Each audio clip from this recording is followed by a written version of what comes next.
Hey guys, I'm Johnny May from Piano with Johnny, and today I'm going to teach you everything you need to know about arranging and playing ragtime music. This is a crash course in ragtime for intermediate and advanced piano players, and in today's lesson I'm going to teach you my essential techniques. We're going to be talking about the 4 rag rolls, which I love to use when I arrange in ragtime.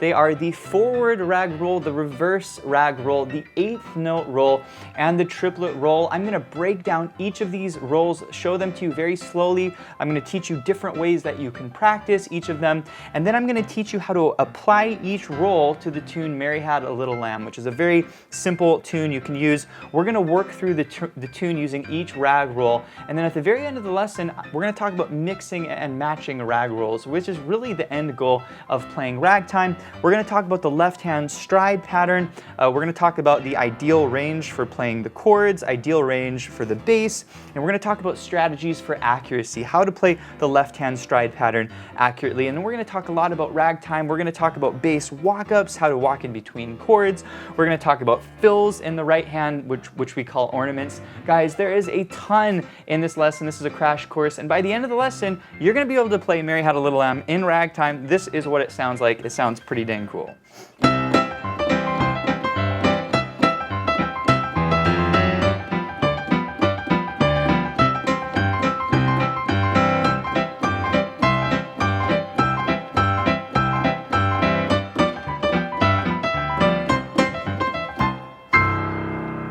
So it's a lot of fun to play. You're going to learn a ton about ragtime.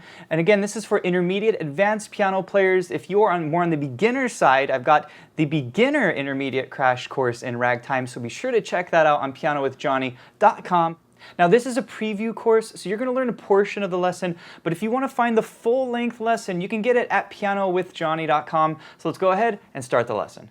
Okay guys, we're going to get started with the song Mary Had a Little Lamb. This is a tune that every person knows, every person has heard it, and if you've played the piano before, you probably started with this song. Okay? It's a very simple melody. There's only 2 chords. So it's a great song to demonstrate a style like ragtime, okay? So let's go ahead. We're going to start by learning the melody. If you already know the melody for Mary Had a Little Lamb, and you already know the chords, you can skip ahead. But if you don't know the melody and the chords, I want to teach it to you now, okay? Super simple, super easy to play, okay? Here's how the melody goes. Let's go over the right hand here. We're starting on the E above middle C. That red dot is middle C, okay? We've got E, D, C, D, E, E, E. Then we go to G, or D, D, D, D. That's 3 times on the D, okay? And then E, G, G. That's going to be the first phrase, okay?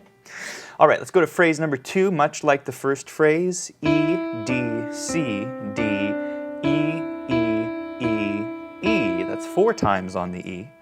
D, D, E, D, C. Okay, very simple melody. The chords are going to be very simple. The chords are C major, C, E, and G. It's a C major chord. And then the second chord is a G dominant 7. This is G, B, D, and F. That is a G7 chord. These are the 2 chords that you really need to know. And it's very important just to be very familiar with these. I would play through these chords and make sure you really understand the notes, because we're going to break down the left hand here in just a minute, okay? Let's go ahead and put the hands together. We're going to do melody and chords now. Here we go. Let's do the first phrase. Left hand C major, starting on E, and here it is. E, D, C, D, E, E, E. Now the G7 chord, D, D, D. Now the C chord, E, G, G. Next phrase, E, D, C, D, E, E, E, E. Now the G7 in the left hand, D, D, E, D, C. Okay, that is Mary Had a Little Lamb. Super easy. Melody, super easy chords, which makes this a perfect song to demonstrate the ragtime style, because you can start playing ragtime right away without having to learn a ton of chords or without having a super complex melody. Guys, we're going to get on here with the left hand. I want to teach you the stride pattern in the left hand. And when you're playing ragtime, this is really crucial. This is very fundamental to the ragtime style, is this bouncy left hand. Okay, this is what gives ragtime that really fun sound, is a huge part the left hand, and we call this a stride left hand. Basically, a stride left hand is where you jump from the root to the chord. Any left hand where you're jumping like this, you could call a stride left hand, okay? The way it works is like this. You take a chord, in this case it's a C major chord, which we just played here, and you simply bounce from the root of the chord, which is C, up to the chord, okay? Now, which inversion of the C chord do I use? Well, you've got a few options. This is the one that I like to use, E, G, and C. This is a first inversion chord, but you could use a second inversion chord as well. In fact, you could also use the C up here, okay? My general rule of thumb when I'm playing ragtime and when I'm playing these chords is I want to stay right in the middle of the piano, and a great range for your chords is between a D and a G surrounding middle C, okay? So basically, any chord within this range is a great chord. However, you don't want to go above or below these notes, because if you go below the notes, it sounds too muddy, okay? That's a little too low for a C. And if you play the C up here, it's too high, it's too bright. You want a very mid-range chord. So whatever chord you choose, the rule of thumb is to keep it right in the middle of the piano between the D and the G. Okay, let's move on here. So we're talking about the stride left hand going root to chord, that's a first inversion chord, and then you go to the fifth of C, which is G. And this is the basic pattern for a stride left hand. If it's a C major chord like this, you go from the root and the chord, and then up to the fifth of whatever chord you're playing, and then back to the chord. So a basic stride pattern is like this, okay? So this is something I want you to practice, and you can pause the video here and just work on C, chord, G, chord, C, chord, G chord, and really work on this jump here, okay? Now, a lot of students struggle with accuracy, and they have a challenge getting up to this chord. There's a couple things that can really help you. The first thing is this. I want you to memorize the shape of a C major chord, and I know that this is the shape of the chord, so immediately when I put my hand down on the piano here, the notes line up, okay? So you really need to know the shape of the chord. The other thing is I like to look at my thumb as the landing point. So if I'm going root to chord, if I look at my thumb to land on the C, and I know the shape of a C chord, then my other fingers should line up, okay? So this is very helpful. Don't try to look at all three notes, just look at your thumb, okay? So that's one thing that will help you. Another thing that can help a lot, if you're struggling to get this really big jump, which is pretty hard, something I work on with my students is hot potato, okay? Kind of a hot potato, meaning you've got to pass the potato real quick, right? And so something that really helps is just jumping off the note really quickly. And you can just practice this, jumping C to chord, okay? And see how fast my hand gets up to the chord, okay? And so you could just practice this, just going root, root, up to the chord, just like that, okay? That will really help you, is working on that quick transition. Another thing that really helps my students is I will simplify the left-hand bass. You can play ragtime like this, or you can play it like this. Notice the bass isn't jumping as far, okay? So you can go C up here, and then to the G down here. In other words, you can take your bass notes and move them up the octave. It still sounds cool. To me, it sounds better to go down here because it sounds more like a bass, but you could go up here. Now, here's another rule that I like to generally follow as well. What range should I play the bass notes in? Well, I generally try to stay in this 2-octave range, okay? Meaning an E is about the lowest note you get on an upright bass, right? This is the lowest note on an upright bass. And up to about this E, you still get kind of a bassy sound.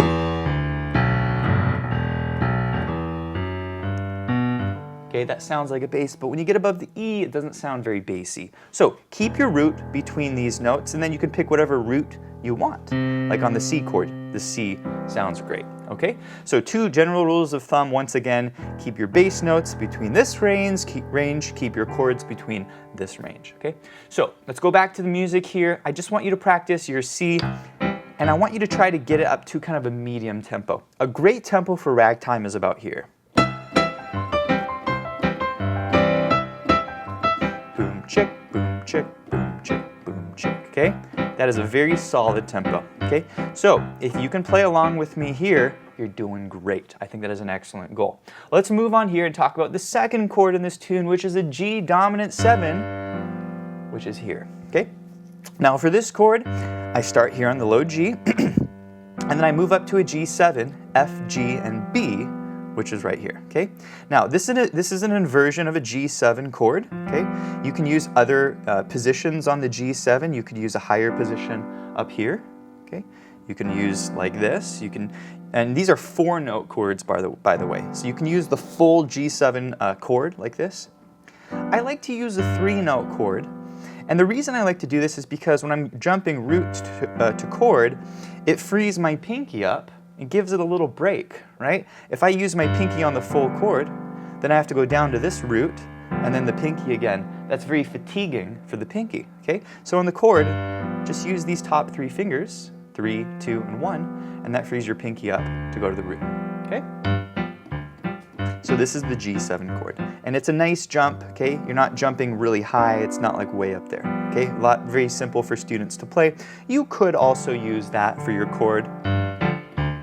That's fine. I just really like to get the 3rd in the chord. You always want to try to get the 3rd in the chord. It's a very important note, okay? So this is your G7 root on the G chord, and then down to D. That usually sounds the best, but you could also go root, chord, up to the D.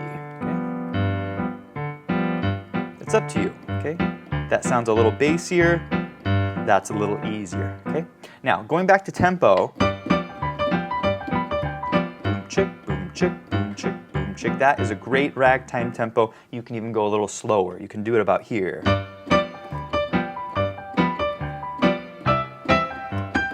I wouldn't say any slower than this, but if you can play it at least there, I would consider that a performance tempo, okay? So let's talk about what you've learned so far. We talked about the lead sheet on Mary Had a Little Lamb, which is basically the melody and the chords. We talked about your basic root position chords. We've talked about the stride left hand.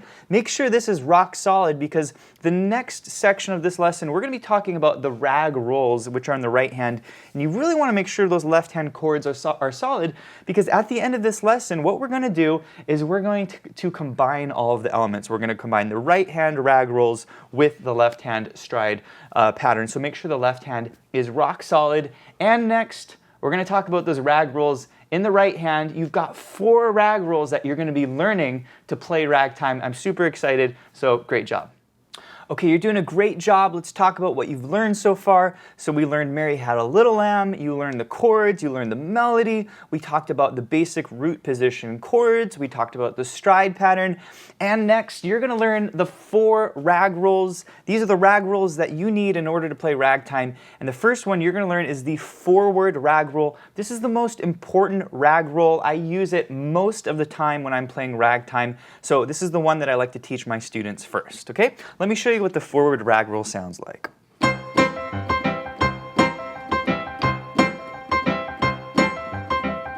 Okay, it's not that hard to play. Okay, we're looking at the right hand here. What we're going to do, guys, is we're going to take a big C major chord, C, E, G, and C, okay, and we're going to do this cool little pattern, okay? Check it out.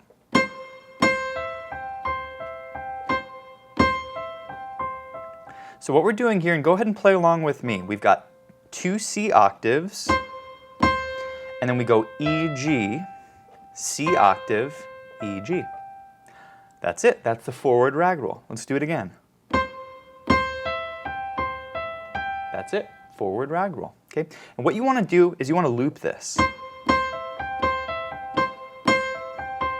1, 2, 3, 4, 1, 2, 3, 4, okay? Now, what makes this rag roll unique is the particular rhythm of this rag roll, okay? What you're doing is you're starting on beat 1, 1 and then you fill in the rest, 2 and 3 and 4 and, okay?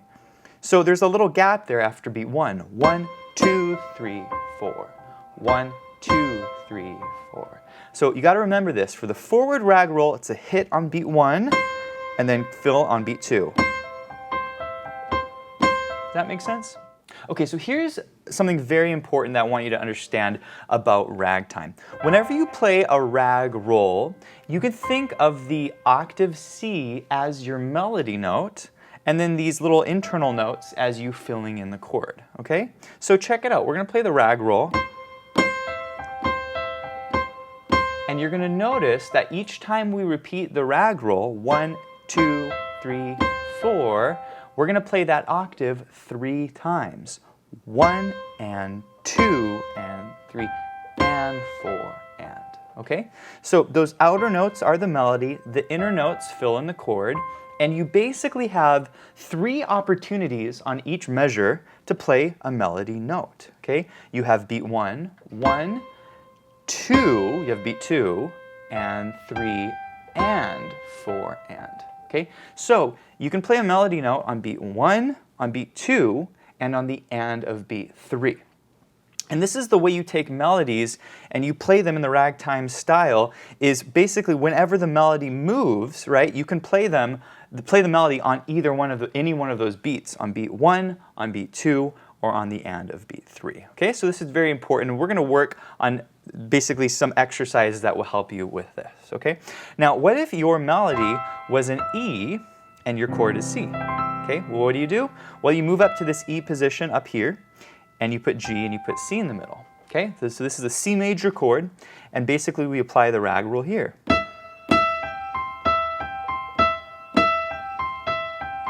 That's how you play it with an E melody. What if the melody is a G and the chord is a C major? Well, you put the G's on the outside, that's our melody, and then you've got C and E.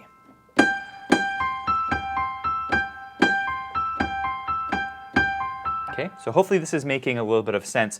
And what I want you to do is I want you to practice your rag rolls on each of these positions, right? C. Do that several times, then try it up on this first inversion. Right, and then you can do it with the G's on the outside. Okay. Okay, so the next concept here is thinking about a melody and the way melodies move, okay? You might have a melody where it changes once per measure. So you might have a C, 1, 2, 3, 4, then going up to an E, 2, 3, 4, and then you might go up to a G, okay? So how do you maneuver with a melody and rag rolls? Well, in that case, if you have a melody that's going for the whole measure, well, you just play in that same position for the whole measure. And then if the melody moves up to an E, you do that for the whole measure.